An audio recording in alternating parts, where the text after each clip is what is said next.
Okay guys, तो आज हम क्वेश्चन डिस्कस करने वाले हैं आईआईटी जेम 2025 का क्वेश्चन नंबर 31 से 35 तक। क्योंकि गाइस हम लोगों ने ऑलरेडी क्वेश्चन नंबर 1 से 30 तक डिस्कस कर रखे हैं, तो अगर आप वो वीडियो नहीं देखे हैं तो वो एटलीस्ट देख लेना, फिर 31 से स्टार्ट करना। ओके, तो चलिए गाइज हम लोग 31 क्वेश्चन स्टार्ट करते हैं। तो 31 क्वेश्चंस गाइज आपको यहाँ पे गिवन है कि which of the following statement describe the relationship between R square and adjusted R square. और गाइज ये जो क्वेश्चन है ना, ये आपका MSQ है, मल्टीपल सेलेक्ट है, तो more than one correct answer हो सकता है। ठीक है, तो यहाँ पे आपको 4 ऑप्शंस गिवन है और बताना है कि भाई कौन सा सही है। ठीक है, तो गाइज आपको एक रिलेशंस पता होना चाहिए आर स्क्वायर और एडजस्टेड आर स्क्वायर के बीच में। तो ये गाइज बहुत ही इंपॉर्टेंट एक फॉर्मूला है जो आपको पता होना चाहिए। तो adjusted R square equal to होता है 1 minus R square into n-1 divided by n-p-1। ठीक है, और n गाइस यहाँ पे हो गया नंबर ऑफ ऑब्जर्वेशन, और p गाइस आपका हो गया नंबर ऑफ प्रिडिक्टर। ठीक है, नंबर ऑफ प्रिडिक्टर। तो ये एक रिलेशन होता है एडजस्टेड आर स्क्वायर और सिंपल आर स्क्वायर के बीच में। तो गाइस अब आपको यहाँ पे सिंपल पूछा गया कि अगर आर स्क्वायर का वैल्यू 1 होगा तो क्या एडजस्टेड आर स्क्वायर भी 1 होगा, या फिर नेगेटिव होगा, या फिर जब आर स्क्वायर इक्वल टू 1 होगा देन 0 होगा, या फिर क्या होगा, आपको यहाँ पे गिवन है। ठीक है, तो अगर आपको फॉर्मूला पता है गाइस तो आप डायरेक्ट वैल्यूज को पुट करो एंड गेट द आंसर। ठीक है, तो चलिए गाइस इसको सॉल्व करते हैं। तो आपको फॉर्मूला पता है कि भाई जो एडजस्टेड आर स्क्वायर है वो किसके इक्वल है, 1 minus R square into n-1 divided by n-p-1। ठीक है, ओके। अगर गाइज मैं ऑप्शन नंबर 1 चेक करूं कि भाई आर स्क्वायर इक्वल टू 1, तो गाइज यहाँ पुट करो आर स्क्वायर इक्वल टू 1। तो जैसे ही यहाँ पे R square equal to 1 put करेंगे गाइज, तो ये क्या बन जाएगा, 1 - 1 0। तो ये पूरा टर्म्स क्या बन जाएगा, 0। हाँ, ये पूरा टर्म क्या बन जाएगा, 0। तो एडजस्टेड आर स्क्वायर का वैल्यू क्या आ जाएगा, 1। एडजस्टेड आर स्क्वायर का वैल्यू आ जाएगा 1। कब, जब आपका आर स्क्वायर का वैल्यू 1 होगा तब। तो इसका मतलब है गाइस कि जो ऑप्शन नंबर 1 है ये बिल्कुल सही है, तो ऑप्शन ए गाइस बिल्कुल सही होगा। सिमिलरली गाइस अगर मैं ऑप्शन बी को चेक करूं कि अगर आर स्क्वायर इक्वल टू 0, तो गाइस यहाँ पुट करो आर स्क्वायर इक्वल टू 0। ठीक है, तो ये क्या बन जाएगा, 1 - 0 मतलब 1। तो अगर मैं इसको लिखूं गाइस, मैं इसको इरेज करता हूं। ठीक है, ओके। तो according to option B, just guys put करो यहाँ पे आर स्क्वायर इक्वल टू 0। तो ये क्या बन जाएगा, 1 minus n-1 divided bye n-1 - p, same चीज है। ओके ओके, बट गाइस आप क्लियरली देख सकते हो कि जो न्यूमरेटर है ना वो ग्रेटर है एज कंपेयर टू यहाँ पे, क्योंकि यहाँ पे क्या है n-1 और यहाँ पे क्या है कि n-1 माइनस p, मतलब और भी कुछ माइनस हो रहा है, तो ये नंबर छोटा होगा कंपैरेटिवली टू दिस। तो गाइस ये ओवरऑल ये टर्म्स क्या होगा, ग्रेटर देन 1 होगा। ओवरऑल क्या होगा, ग्रेटर देन 1 होगा। तो 1 माइनस ग्रेटर देन 1, तो ये पूरा टर्म्स क्या बन जाएगा, नेगेटिव। पूरा टर्म्स क्या बन जाएगा, नेगेटिव। तो इसका मतलब है गाइस कि बी भी हमारा सही होगा कि अगर आर स्क्वायर का वैल्यू 0 होगा तो भाई एडजस्टेड आर स्क्वायर उस वक्त नेगेटिव होगा। ठीक है, ओके गाइस, अब हम लोग ऑप्शन नंबर सी को चेक करते हैं कि अगर आर स्क्वायर का वैल्यू 1 होगा तो एडजस्टेड आर स्क्वायर 0 होगा। तो गाइस पुट करो आर स्क्वायर इक्वल टू 1। तो ये पूरा टर्म क्या बन जाएगा, 0। पूरा टर्म बन जाएगा 0।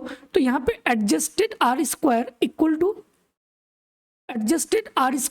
टू 1 आ रहा है, 0 नहीं आएगा ना, क्योंकि ये पूरा टर्म तो 0 बन जाएगा। तो ये 1 के इक्वल आ रहा है, बट यहाँ पे आपको क्या गिवन है कि भाई ये 0 के इक्वल है, तो ये भी नहीं होगा। गाइस सिमिलरली आप ये वाला पुट करके देख लो कि आर स्क्वायर इक्वल टू 0, तो जैसे ही guys R square equal to 0 put करोगे तो आपको ये आएगा, ठीक है, ये आएगा। और यहाँ पे आपको गिवन है कि भाई जो एडजस्टेड आर स्क्वायर है उसका वैल्यू 1 आएगा, नहीं ये नेगेटिव आएगा, क्योंकि 1 माइनस ग्रेटर देन 1, तो ओवरऑल क्या आएगा, नेगेटिव आएगा, कभी भी 1 के इक्वल नहीं आएगा, तो ये भी ऑप्शन आपका गलत हो जाएगा, ठीक है। तो करेक्ट आंसर क्या हो जाएगा, option A and option B, ठीक है गाइस। बस आपको अगर ये फॉर्मूला याद है you can solve the problem, ठीक है। तो इसीलिए ये फॉर्मूला गाइस बहुत ही इंपॉर्टेंट है आर स्क्वायर और एडजस्टेड आर स्क्वायर के बीच में, ठीक है। तो करेक्ट आंसर गाइस ए और B. Okay guys, move to next question. Question number 32 आपको गिवन है कि which of the following is not the assumption of classical linear regression model, ठीक है। तो गाइस आपको सारे assumption पता होना चाहिए क्लासिकल लीनियर रिग्रेशंस का।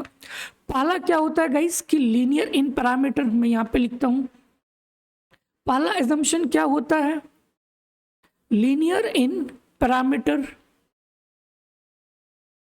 दूसरा assumption क्या होता है कि भाई रैंडम सैम्पलिंग होना चाहिए, रैंडम सैम्पलिंग। तीसरा गाइस क्या होता है भाई, नो मल्टी कोलिनियरिटी, ठीक है।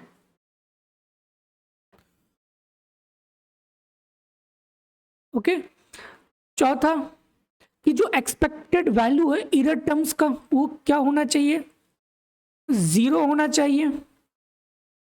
फिफ्थ पॉइंट कि होमोकेडास्टिसिटी गाइस, मतलब जो वेरिएंस है एरर टर्म्स का वो कांस्टेंट होना चाहिए। इसी को हम लोग बोलते हैं ना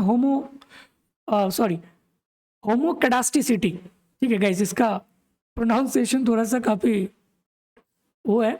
ओके ओके, 6 गाइस कि नो ऑटो कोरिलेशंस, ठीक है, मतलब covariance of U I and U J equal to 0, okay, no auto correlation. और गाइस जो लास्ट आता है ये आपका एक्सोजेनिटी प्रॉब्लम, कि भाई जो कोवेरियंस है ना इंडिपेंडेंट वेरिएबल और एरर टर्म्स के बीच में 0 होना चाहिए, ठीक है। तो गाइस ये मेनली आपका 7 assumption है क्लासिकल लीनियर मॉडल का।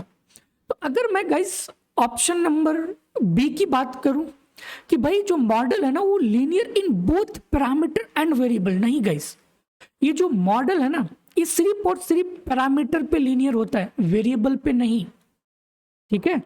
Only in parameter, not the variable, ठीक है। और गाइस आपको यहाँ पे गिवन है कि नॉट अजम्पशन, तो इसका मतलब है कि भाई ये अजम्पशन नहीं है, ठीक है, ये अजम्पशन नहीं है। तो मैं यहाँ पे लिख देता हूँ कि ये नॉट अजम्पशन, कि भाई ये हमारा अजम्पशन नहीं है, क्योंकि यहाँ पे बोथ बोला गया है कि पैरामीटर में भी और वेरिएबल में भी, लेकिन होता क्या है कि भाई पैरामीटर में लीनियर होता है, ठीक है। ओके फाइन गाइस, अगर मैं ऑप्शन नंबर सी की बात करूं कि जो कोवेरियंस है ना डिपेंडेंट वेरिएबल, डिपेंडेंट वेरिएबल और एरर टर्म्स के बीच में 0 होना चाहिए। और ऑप्शन डी गाइस कि इंडिपेंडेंट वेरिएबल और एरर टर्म्स के बीच में 0 होना चाहिए, ठीक है। तो गाइस ये आपका एक्सोजेनिटी प्रॉब्लम होता है ये वाला, कि भाई कोई भी रिलेशंस नहीं होना चाहिए एरर टर्म्स और इंडिपेंडेंट वेरिएबल के बीच में। लेट्स से गाइस कि आपने कोई मॉडल बनाया, डिपेंडेंट वेरिएबल आपने लिया, लेट्स सपोज कि इनकम, या फिर आप कुछ भी गाइस मॉडल बना सकते हो। तो लेट्स से मैं यहाँ पे ले रहा हूँ वेज, ठीक है, और मैं इंडिपेंडेंट वेरिएबल गाइस यहाँ पे ले रहा हूँ कि वेज जो है is related with let's suppose age, ठीक है, एज आप कुछ भी ले सकते हो, बट अदर देन जो बहुत सारे फैक्टर है गाइस, तो उसको हम लोगों ने मान लिया कि भाई ये एरर टर्म हो गया। तो अब ये जो एज है ना और एरर टर्म्स ये रिलेटेड नहीं होना चाहिए according to the classical linear regression model. तो इसीलिए जो कोवेरियंस है ना इंडिपेंडेंट वेरिएबल और एरर टर्म्स के बीच में 0 होना चाहिए, ठीक है। तो गाइस ये तो है assumption, so this is assumption, yes this is a assumption of classical linear regression model. ठीक है, गॉट इट।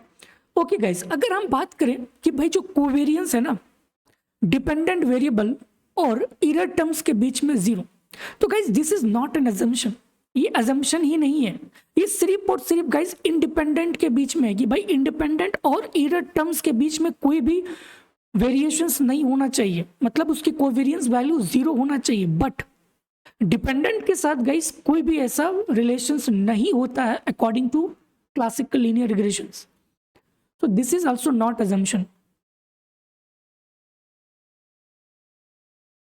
ठीक है, ओके गाइस, अब आता है आपका ऑप्शन नंबर ए कि जो वेरिएंस है ना of the dependent variable Y i is greater than the variance of independent variable X i. तो गाइस ये भी assumption नहीं है, this is also not an assumption, this is not assumption। तो आपको यहाँ पे क्या निकालना है, नॉट assumption। तो आप देख सकते हो कि नॉट assumption आपका क्या बन गया, ए बी और सी। तो करेक्ट आंसर क्या बन जाएगा, A B and C are not assumption of the classical linear regression model. Guys ये बहुत ही इंपॉर्टेंट पॉइंट है, इसको नोट पॉइंट कर लेना, हर एक एग्जाम के लिए गाइज वैलिड है। ठीक है, okay, move to guys question number 33। आपको यहाँ पे गिवन है कि which of the following not true. ठीक है, मतलब गलत है कौन सा। तो पहला गाइज अगर हम बात करें कि भाई जो अर्थमेटिक मीन है ना वो ऑलवेज ग्रेटर देन और equal to geometric mean of a set of positive value. Guys बचपन से हम लोग पढ़ रहे हैं ना ये वाला आइडेंटिटी कि भाई arithmetic mean is greater than equal to geometric mean. तो इसका मतलब है कि भाई ये तो बिल्कुल सही है, ये तो बिल्कुल सही है। Similarly correlation coefficient between two variable lies between 0 and 1। Guys correlation coefficient का जो रेंज होता है ना वो -1 से लेकर 1 के बीच में होता है, बट यहाँ पे आपको गिवन है कि भाई 0 और 1। तो इसका मतलब है कि भाई ये हमारा बिल्कुल गलत है, नॉट ट्रू। तो मैं यहाँ पे इसको लिख देता हूँ कि भाई दिस इज नॉट ट्रू। ठीक है, ओके, ऑप्शन सी गाइस कि जो exact middle point of -∞ to ∞ on the real line is 0।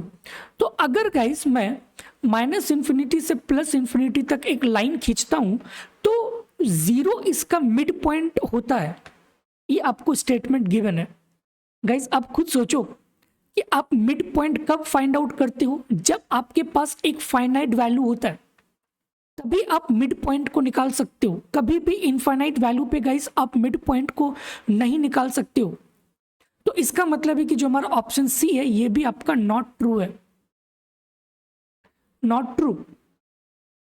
Okay, okay guys, option D कि जो डोमेन है ना of the random variable that follows a काई square distribution with degree of freedom 1 is 0 to ∞। ठीक है, तो guys जब भी हम काई स्क्वायर डिस्ट्रीब्यूशन की बात करते हैं with any random variable takes a value 0 to 1, 0 to 1 मतलब ये ओपन इंटरवल में होता है, बट यहाँ पे आपको क्लोज इंटरवल गिवन है। ठीक है, जो काई स्क्वायर डिस्ट्रीब्यूशन है गाइस, जो रैंडम वेरिएबल है with any degree of freedom takes the value in open interval 0 to ∞, not close interval. तो ये भी आपका नॉट ट्रू है, नॉट ट्रू। ठीक है, और गाइज आपको यहाँ पे निकालना क्या कि भाई नॉट ट्रू निकालना की। ठीक है, तो आपका करेक्ट ऑप्शन क्या बन जाएगा, बी सी एंड डी। तो करेक्ट आंसर हो गया बी सी एंड डी। ठीक है, तो गाइज जो मेन क्रक्स है ना इस क्वेश्चन के बीच में, ये गाइज हमको बहुत इंपॉर्टेंट इंटरेस्टिंग लगा कि जो मिडिल पॉइंट है वो 0 होता है -∞ और ∞ के बीच में। ठीक है, नहीं, मिडिल पॉइंट गाइज सिर्फ और सिर्फ फाइनाइट वैल्यू अगर आपको गिवन रहेगा तभी आप निकाल सकते हो, कभी भी इनफाइनाइट पे गाइज आप नहीं निकाल पाओगे।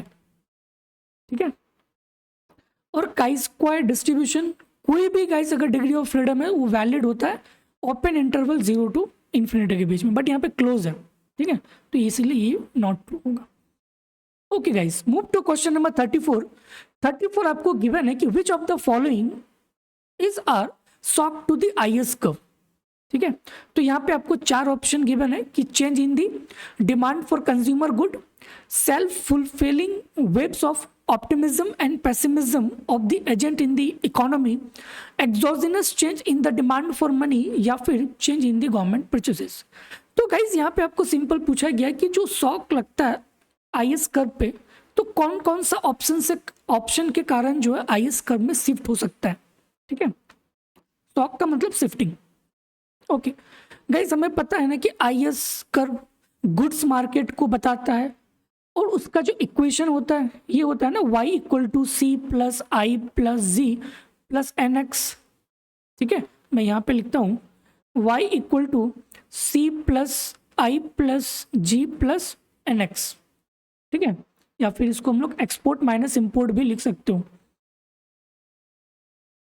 Export minus import. तो सी गाइस आपका कंजम्पशन हो गया, आई इन्वेस्टमेंट हो गया, जी आपका गवर्नमेंट स्पेंडिंग हो गया, एक्स आपका एक्सपोर्ट हो गया, और एम आपका इंपोर्ट हो गया।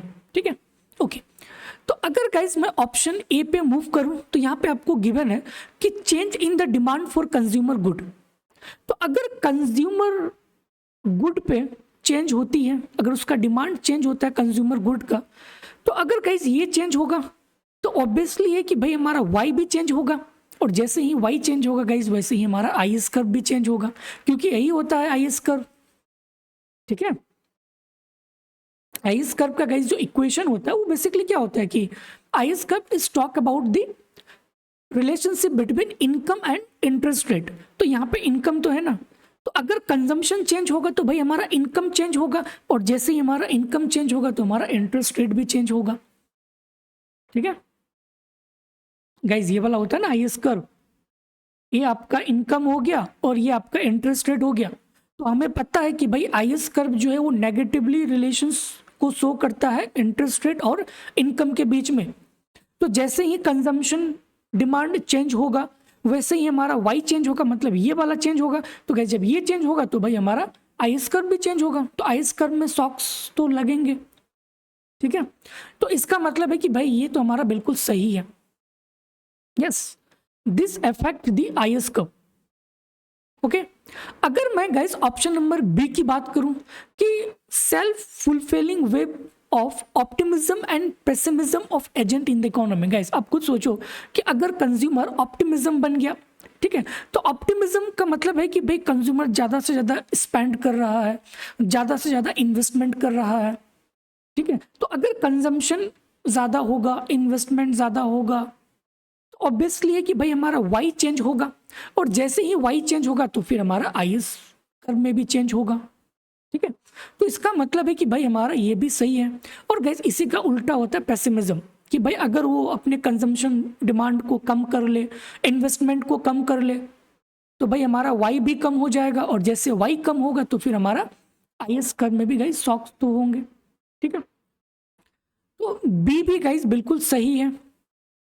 अगर हम सी की बात करें गाइस कि exogenous change in the demand for money, guys LM curve money market को इंडिकेट करता है। तो जो भी गाइस मनी से रिलेटेड फिनोमेना होती है ना, वो आपका एलएम कर्व से रिलेटेड है, आईएस कर्व से नहीं।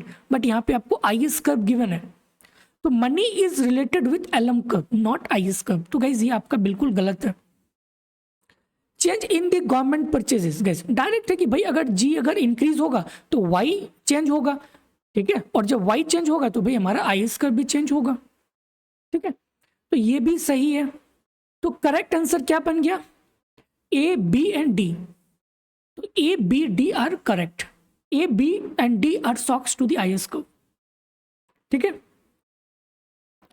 Okay guys, move to last question 35। आपको यहां पे गिवन है कि which of the following is correct in the case of small open economy with floating exchange rate. Sorry guys, correct in the case of small open economy with floating exchange rate.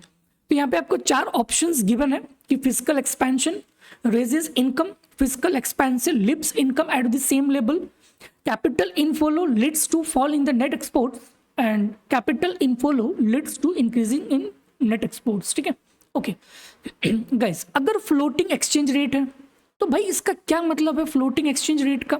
Floating exchange rate का guys ये मतलब है कि अगर हम currency की बात करें, अगर एक्सचेंज रेट की अगर बात करें, तो एक्सचेंज रेट पे गाइज कोई भी अगर डिसइक्विलिब्रियम सिचुएशंस आती है किसी भी इकोनॉमी में, तो भाई मार्केट फोर्सेस उसको सही करेगा। ठीक है, मार्केट फोर्सेस उसको सही करेगा, मतलब वहां पे गवर्नमेंट की कोई भी रोल नहीं होती है, सेंट्रल बैंक की वहां पे कोई भी रोल नहीं होता है। ठीक है, so that is the meaning of this thing. ठीक है, ओके। तो अगर फिजिकल एक्सपेंशन होगा तो क्या इनकम इंक्रीज होगा या फिर नहीं? आप खुद सोचो गाइस कि कोई इकोनॉमी है, ठीक है, और इस इकोनॉमी के अंदर में फ्लोटिंग एक्सचेंज रेट है। ठीक है, फ्लोटिंग एक्सचेंज रेट है, फ्लोटिंग एक्सचेंज रेट है, मतलब कि भाई एक्सचेंज रेट हमारा डिसाइड होता है मार्केट से। ठीक है, मार्केट से। अगर इस इकोनॉमी में गाइस अगर गवर्नमेंट एक्सपेंडिचर इंक्रीज होगा, है ना, फिजिकल एक्सपेंशन, फिजिकल एक्सपेंशन का मतलब कि भाई गवर्नमेंट एक्सपेंडिचर कर रहा है उस इकोनॉमी में, तो अगर गवर्नमेंट एक्सपेंडिचर गाइस इंक्रीज होगा तो हमारा इनकम इंक्रीज हो जाएगा, क्योंकि हमें पता है ना कि भाई y इक्वल टू क्या होता है, c प्लस आई प्लस जी। तो अगर g इंक्रीज होगा तो भाई हमारा y इंक्रीज होगा। ठीक है, तो गाइस हमारा इनकम क्या हो जाएगा, इंक्रीज हो जाएगा। और जैसे ही इनकम इंक्रीज होगा गाइस, ठीक है, तो लोग ज़्यादा से ज़्यादा ट्रांजेक्शन्स करेगा, मतलब मनी डिमांड इंक्रीज हो जाएगा। और जब मनी डिमांड इंक्रीज हो जाएगा तो भाई सेंट्रल बैंक गाइस यहाँ पे फिर क्या करेगा कि रेट ऑफ इंटरेस्ट को इंक्रीज कर देगा। ठीक है, रेट ऑफ इंटरेस्ट को इंक्रीज कर देगा ताकि इक्विलिब्रियम सिचुएशंस को मेंटेन रख सके, क्योंकि गाइस मनी सप्लाई तो फिक्स होता है। ठीक है, तो यहाँ पे क्या होगा कि हमारा रेट ऑफ इंटरेस्ट क्या हो जाएगा, इंक्रीज हो जाएगा।